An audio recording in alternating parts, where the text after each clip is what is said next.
Hozir sizlarga dadajonim bilan birga turetskiy baklavani tayyorlanishini ko'rsatamiz. Boshladik qizim. Birinchi ishimizni yong'oqni maydalashdan boshlaymiz. Ona qizim. Boshladik unda dadajon. Boshladik.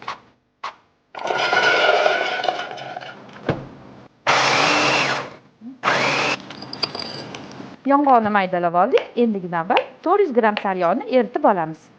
Saryog'imizni gazga qo'yamiz va yaxshilab erib olguncha. Mana qizlar, saryog'imiz qaynab chiqadi va ustida ko'pik hosil qiladi. Shu ko'piklarini olib tashlaymiz.